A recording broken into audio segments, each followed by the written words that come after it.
Praise the Lord. இயேசு கிறிஸ்துவின் நாமத்தினாலே இந்த வீடியோ பார்க்குறவங்க எல்லாரையும் நான் வாழ்த்தி வரவேற்கிறேங்க. இன்றைக்கி ரொம்ப முக்கியமான ஒரு டாப்பிக்கை பற்றி நம்ம பேச போகிறாங்க. என்ன டாப்பிக்னு நீங்கள் கேட்டிங்கன்னாக்கா, உங்கள் எல்லாருக்குமே தெரியும் தமிழ்நாட்டில் இப்போ எலெக்ஷன் நடந்துகிட்ருக்கு. அதே மாதிரி தான் நிறைய இடத்துல பைபிளில் கூட இந்த எலெக்ஷனு அதுக்கு சம்மந்தப்பட்ட நிறைய பைபிள் வர்சஸ் இருக்குதுங்க. நிறைய கேரக்டர்ஸ் கூட அந்த மாதிரி இருக்கிறாங்க பைபிளில். அவங்கள பார்த்து கூட நம்ம கற்றுக்கலாம், நம்மளுடைய வாழ்க்கைக்கும் நம்ம அப்ளை பண்ணிக்கலாம். அந்த மாதிரி ஒரு விஷயத்த நான் சொல்ல போகிறேன் உங்களுக்கு. பிரதர், பைபிளில் எலெக்ஷன் நடந்துருக்கா, என்ன பிரதர் எப்படி சொல்கிறீங்கன்னு யோசிச்சுட்டு இருந்தீங்கன்னாக்கா, கர்த்தர் அந்த காலகட்டத்திலேயே எப்படி ஒரு மனுஷன் இருக்கணும், எப்படி ஒரு தேசத்தை ஆளணும், அந்த மாதிரி நிறைய பேர் பைபிளில் இருக்கிறாங்க. அதுக்கு ஒரு சின்ன உதாரணமாக தான் ஒரு நபரை பற்றி நான் பேச போகிறேன். யாருன்னு நீங்கள் கேட்டிங்கனாக்கா, தாவீது ராஜா தாங்க. தாவீது ராஜா பற்றி உங்களுக்கு எல்லாருமே தெரியும், அவர் எப்படின்ட்டு. முதலாவது தாவீது ராஜா எப்படி ராஜாவானாரு, அவர் எப்படி தேர்ந்தெடுக்கப்பட்டாரு, அதை பற்றி நம்ம பார்க்க போகலாம். எங்கன்ட்டு நீங்கள் கேட்டிங்கனாக்கா, சாமுவேல் 16ஆம் அதிகாரம் 1வது வசனத்தில் நீங்கள் பார்த்தீங்கன்னாக்கா, நீங்கள் பாருங்கள் தாவீது எதுக்காக அவர் ராஜாவாக தேர்ந்தெடுக்கினாருனாக்கா, சவுல், அதுக்கு முன்னாடி இருந்த ராஜா சவுல், அவர் கூட கர்த்தர் தான் தேர்ந்தெடுத்தவர். ஆனால் அவர் என்ன தெரியுமா பண்ணிட்டாரு, கர்த்தருடைய வழியை விட்டுட்டு வேற வழியில் அவர் போயிட்டாரு. அதாவது கர்த்தருக்கு அவர் கீழ்ப்படியில. அதனால கர்த்தர் என்ன தெரியுமா செய்கிறாரு, புதிய ஒரு ராஜாவை தேர்ந்தெடுக்கலாம் அப்படின்ட்டு இன்னொரு ராஜாவை தேர்ந்தெடுக்க போறாருங்க. எப்படி நீங்கள் கேட்டிங்கனாக்கா, அந்த காலத்தில் எப்படி தெரியுமா தேர்ந்தெடுப்பாங்க, இந்த தீர்க்கதரிசி மூலியமா. தீர்க்கதரிசி போயிட்டு ப்ரேயர் பண்ணிட்டு தலையில் எண்ணெய் ஊற்றி அந்த மாதிரி தான் தேர்ந்தெடுக்குவாங்க. அதே மாதிரி தான் முதலாவது சவுலையும் தேர்ந்தெடுத்தாங்க, இப்போ தாவீதையும் தேர்ந்தெடுக்க போகிறாங்க. எப்படி நடந்துச்சு நீங்கள் கேட்டிங்கனாக்கா, தாவீது முதலாவது யாருன்னு நீங்கள் கேட்டிங்கனாக்கா, ஈசாயினுடைய ஒரு பையன் தாங்க தாவீது. அந்த இடத்துல சாமுவேல் தீர்க்கதரிசி போகிறாருங்க. சாமுவேல் தீர்க்கதரிசி போனோன்னு என்ன தெரியுமா பண்ணுறாரு, சாமுவேல் தீர்க்கதரிசி அந்த ஈசாயினுடைய வீட்டுள்ள போகிறாரு. அந்த ஈசாயினுடைய வீட்டுள்ள போன உடனே அவருக்கு அங்கே பசங்களாம் இருக்கிறாங்க. அந்த பசங்களை பார்த்துட்டு அவர் யோசிச்சுட்டு இருக்கிறாரு, இந்த பசங்க தான் மேபி கர்த்தர் தேர்ந்தெடுக்கப்பட்டவங்களா அப்படின்னு யோசிச்சுட்டு இருக்கிறாரு. ஆனால் அவருக்கு எந்த ஆன்சரும் வரல கர்த்தருக்கிட்ட. அப்புறம் அவர் கேட்குறாரு, வேற யாராச்சும் பசங்க இருக்கிறாங்களா அப்படின்ட்டு. அப்போ அவங்க ஒருத்தவங்க பேரை சொல்கிறாங்க. ஆமாம் இருக்கிறாங்க, ஒரு பையன் அங்கே ஆடு மேய்ச்சிட்டு இருக்கிறா.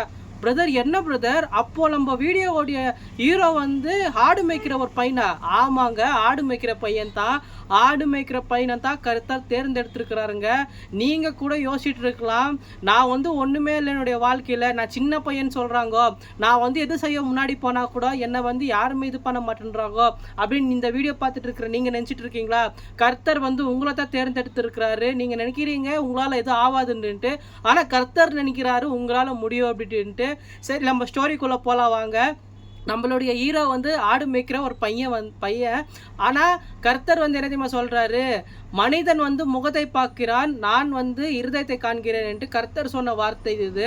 அதுக்கப்புறம் அவர் தாவீதை அந்த இடத்துல அபிஷேகம் செஞ்சுட்டு போயிடுறாருங்க. அதுக்கப்புறம் தாவீதனுடைய வாழ்க்கையில் ஒரு இன்ட்ரெஸ்டிங்கான ஒரு விஷயம் நடக்குது. என்னன்ட்டுனாக்கா, அவர் வழக்க போல் அவர் நைட்டு அதாவது நேற்று அபிஷேகம் பண்ணிட்டு மறுநாளில் அவர் ராஜாவாவில். அதுக்கு அடுத்தது அவருடைய வாழ்க்கையில் இம்பார்ட்டண்ட்டாக ஒன்று நடந்துச்சு. என்னன்ட்டுனாக்கா, ஒரு ஆப்பர்ச்சுனிட்டி மாதிரி. இப்போ உங்களுடைய வாழ்க்கையில கூட கர்த்தர் உங்களுக்கு ஒரு நல்ல ஆப்பர்ச்சுனிட்டி கொடுத்தாருனாக்கா எப்படி தெரியுமா கொடுக்குவாரு, அவர் இப்போ உங்களை ஒரு மேனேஜரா ப்ரொமோஷன் பண்றதுக்கு முன்னாடியும் சரி, அதே போல உங்களுக்கு ஒரு நல்ல பிஸ்னஸ் கொடுக்கறதுக்கு முன்னாடியே சரி, உங்களுடைய வாழ்க்கையில அடுத்த கட்ட போறதுக்கு முன்னாடி கர்த்தர் உங்களுக்கு வாக்குத்தத்தம் செஞ்சிருப்பாரு. நீங்க என்ன தெரியுமா செய்வீங்க, கர்த்தர் வாக்குத்தத்தம் செஞ்சுட்டாரு, இனிமே அதுவே ஆட்டோமேட்டிக்காக நம்மளுடைய வாழ்க்கையில் நடந்துடும் அப்படின்ட்டு நீங்கள் உட்காந்த இடத்துல உட்காரவே கூடாது. எப்போவுமே உங்களால் முடிஞ்ச முயற்சி நம்ம எடுக்கணும். அதே மாதிரி தான் தாவீது என்ன தெரியுமா செஞ்சார், அவருக்கு ஒரு நல்ல ஆப்பர்ச்சுனிட்டி கிடைச்சிருக்கு. அவர் அவருடைய அண்ணன்கள், அதாவது அவர் கூட பிறந்தவங்களாம் என்ன தெரியுமா செஞ்சுட்டு இருப்பாங்க, அவங்களுடைய அண்ணங்க எங்கே வேலை செஞ்சுட்டு இருக்கிறாங்கனாக்கா, சவுல் ராஜா இருக்கிறாரு இல்லையா, அந்த சவுல் ராஜா கிட்ட சோல்ஜரா வேலை செஞ்சுட்டு இருப்பாரு. அவருக்கு இவர் சாப்பாடு தான் கொடுக்கறதுக்கு போயிருக்கிறாரு. அந்த இடத்துல நீங்களே யோசிச்சு பாருங்க, அந்த இடத்துல சாப்பாடு கொடுக்க போனதுக்கு அவருக்கு ஒரு நல்ல ஆப்பர்ச்சுனிட்டி வந்திருக்கு. என்னன்ட்டுனாக்கா, அந்த இடத்துல ஒரு பெலிஸ்டியன் அவங்க எல்லாருமே ரொம்ப பயம் காப்பிட்டு இருக்கிறாரு. என்னன்ட்டுனாக்கா, இந்த மாதிரி உங்களுடைய இஸ்ரேல் தேசத்தில் வந்து யாருமே இல்லையா என்னை சாவடிக்கிறதுக்கு, அந்த மாதிரி பேசிகிட்டு இருக்கிறாரு. ஏன்னா அவருடைய ஹைட்டும் சரி, அவருடைய பர்சனாலிட்டியும் சரி அந்த மாதிரி இருந்துச்சு. அவர் வந்து பயம் கட்டிட்டு இருக்கும்போது இந்த சின்ன பையன் போயிட்டு மிரட்டுறாருங்க. என்னன்ட்டுனாக்கா, நீ வந்து இந்த மாதிரி வந்திருக்கிற, நான் ஒரு போல்டான ஒரு ஸ்டெப் எடுத்து வைக்கிறாரு. அதே மாதிரி தான் நம்மளுடைய வாழ்க்கையில வந்து நம்ம ஒரு போல்டான ஸ்டெப்பு எடுத்து வச்சு தாங்க ஆகணும். அப்படி எடுத்து வச்சா தான் நம்மளுடைய வாழ்க்கையில் வந்து ஒரு முன்னேற்றத்தை நம்ம காண முடியும். நம்ம வந்து இல்லை எல்லாமே ஆட்டோமேட்டிக்காக நடக்கும்னு நம்ம கண்டிப்பாக யோசிக்கவே கூடாது. அதே போல் அவர் என்ன தெரியுமா சொல்கிறாரு, நீ வந்து ஈட்டியோடையும் கேடகத்தோடையும் வர, நான் வந்து நீ நிந்தித்த இஸ்ரவேல் தேவனோட நான் வரேன்ட்டு அவர் வந்து ஒரு போல்டாக பேசிட்டு முன்னாடி போயிருக்கிறாரு. பிரதர் சரி பிரதர், எல்லாம் பேச்செல்லாம் ஓகே தான். அவர் என்ன பிரதர் அதுக்கு மேலே செஞ்சாருன்னு நீங்கள் கேட்டிங்கனாக்கா, அவர் ஈட்டினாலையும் சரி பட்டயத்தினாலும் சரி ஒரு சின்ன கல்லால் வீழ்த்திருக்கிறாருங்க. உங்களாலே நம்ப முடியுதா? என்னால் கூட ஸ்டார்டிங் நம்ம படிக்கும்போது நம்ப முடியல. நானும் அதை நம்பித்தான் ஆகணும், எனக்கு கர்த்தருடைய வார்த்தை தானே, அதனால நான் நம்பினேன். நீங்களும் நம்புங்க. நீங்கள் வந்து என்ன தெரியுமா நினச்சிட்டு இருப்பீங்க, ஒரு விஷயம் வந்து மலை போல் நம்ம வாழ்க்கையில் வந்து நின்னாக்கா அதுக்கு தகுந்த மாதிரி தான் நம்மளும் யோசிக்குவோம். ஒரு மலையால சாச்சிடலாம் அப்படின்ட்டு. ஆனால் ஒரு சின்ன கூழாங்கல் போதங்க. அதே மாதிரி தான் கர்த்தர் வந்து உங்கள் வாழ்க்கையில் தெளிவாக பேசிட்டு இருக்கிறார். என்னன்ட்டுனாக்கா, நீங்கள் வந்து பெருசாக எதெல்லாம் நினைக்கிறீங்களோ அது வந்து எனக்கு லேசான காரியம் அப்படின்ட்டு. சரி, தாவீதுனுடைய வாழ்க்கையில் இது ஒரு ஃபர்ஸ்ட் ஸ்டெப்பு. அதுக்கு அடுத்தது என்னாச்சு நீங்கள் கேட்டிங்கனாக்கா, இப்போ கோலியாத்தை வந்து இவர் வீழ்த்திட்டாருங்க. வீழ்த்திட்டு பிறகு அந்த தேசத்திலே தாவீதை பற்றி தான் பேசிட்டு இருக்கிறாங்க. எல்லா இடத்துல போனாக்கா, தாவீது பார்ப்பா சின்ன பையனா இருந்து எப்பேற்பட்ட ஒரு வேலையை செஞ்சுட்டு இருக்கிறாரு அப்படின்ட்டு. அப்படி பேசும்போது அங்கே ஆல்ரெடி ஒரு ராஜா இருக்கிறாரு. அந்த ராஜா சும்மா இருப்பாராங்க? வழக்கம் போல் எல்லாருக்கும் வர மனுஷன் பிரச்சனை தாங்க. நீங்கள் பார்த்தீங்கன்னாக்கா ராஜாவுக்கு பயங்கர பொறாமை வந்துடுச்சு தாவீது மேலே. அதனாலேயே தாவீதை வந்து கொல்ல சொல்லி அவர் வந்து ஒரு பிளான் போடுறாரு. அவர் பிளான் போட்டுட்டு அவர் இந்த மாதிரி இருக்கும்போது தாவீதுக்கு வந்து ஒரு 2 ஆப்பர்ச்சுனிட்டி வருது. அவர் வந்து என்ன தெரியுமா செய்கிறாரு, சவுல் ராஜா வந்து கொலை செய்கிறதுக்கு ஒரு ஆப்பர்ச்சுனிட்டி வருது. அவர் என்ன தெரியுமா செய்கிறாரு, ஒரு வார்த்தை வந்து சொல்கிறாரு, மனிதன் தேவனால் தேர்ந்தெடுக்கப்பட்ட ஒரு மனிதனை நான் என்ன செய்வது, அதாவது நான் வந்து எப்படி கொலை செய்கிறது, அது அந்த மாதிரி ஒரு ஸ்டேட்மெண்ட்டை கொடுத்துருக்காருங்க.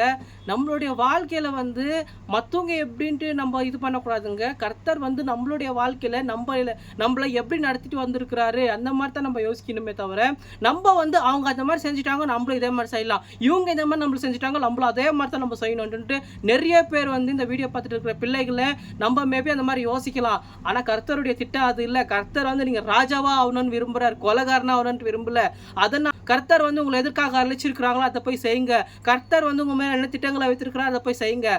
நம்ம வந்து தாவீது வந்து இந்த மாதிரி நடந்துச்சு இல்லைங்களா, அதுக்கப்புறம் வந்து என்ன தெரியுமா ஆச்சு, அவருடைய வாழ்க்கையில் வந்து என்ன நினைச்சாரோ அதுதான் நடந்துருச்சு. இந்த மாதிரி சவுல் ராஜா வந்து இறந்த உடனே அவர் வந்து ராஜாவாக அங்கீகரிக்கப்பட்டிருக்கிறாரு. ராஜாவாக அங்கீகரிக்கப்பட்ட உடனே கூகுளில் கூட செக் பண்ணி பாருங்க, which is the golden time of Israel அப்படின்னு போட்டிங்கனாக்கா இப்போ தான் இந்த மாதிரி இருக்குது இஸ்ரேலு. ஆனால் அப்போதுக்கெல்லாம் சூப்பராக இருந்துச்சுங்க. நீங்கள் போய் கூகுளில் போய் செக் பண்ணி பாருங்கள். இந்த மாதிரி which is the golden age of Israel போட்டிங்கனாக்கா தாவீது ஆட்சி செஞ்ச காலம் தான் வரங்க. அதனால தான் கர்த்தர் வந்து யாரை வந்து திட்டமாக தேர்ந்தெடுத்திருக்கிறாரோ அவர் வந்து ஃபெயில் ஆகிறதுக்கு சான்ஸே இல்லை. மேபி அவர் வந்து ஆடு மேய்ச்சிட்டு இருந்திருக்கலாம், ஆனால் அவர் எப்பேற்பட்ட ஒரு ராஜ்யத்தை நடத்தியிருந்தா இந்த மாதிரி ஒரு ஸ்டேட்மெண்ட் அங்கே வந்திருக்கிறோம். நீங்களும் யோசிச்சு பாருங்க. அதே போல் வந்து தாவீது வந்து 40 வருஷ காலம் வந்து அந்த தேசத்தை வந்து ஆண்டு இருக்கிறாருங்க. நல்லபடியாக தான் ஆண்டு இருக்கிறாரு. அதுக்கப்புறம் வந்து இதெல்லாம் செஞ்சுட்டு பிறகு அவருக்கு ஒரு மனசில் ஒரு ஆசை வருது. என்னன்ட்டுனாக்கா, அவர் வந்து ஒரு தேவாலயத்தை கட்டணுன்ட்டு ஒரு டிசைட் பண்ணுறாரு. அப்போது கர்த்தர் தெரியுமா செய்கிறாரு, இல்லை நீ கட்டாத, உன்னுடைய பையன் தான் வந்து தேவாலயத்தை கட்டணும் அப்படின்னு சொல்லிடுறாரு. அதே மாதிரி தான் நடந்துச்சுங்க.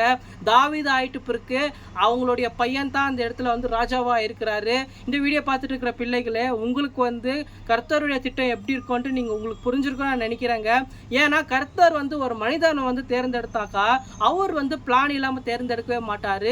நம்ம தான் பிளான் இல்லாமல் எதை தான் செய்ய போவோம். அப்படி செய்யப்படுறதுனால தான் அங்கே சொதப்பலே ஆகுது.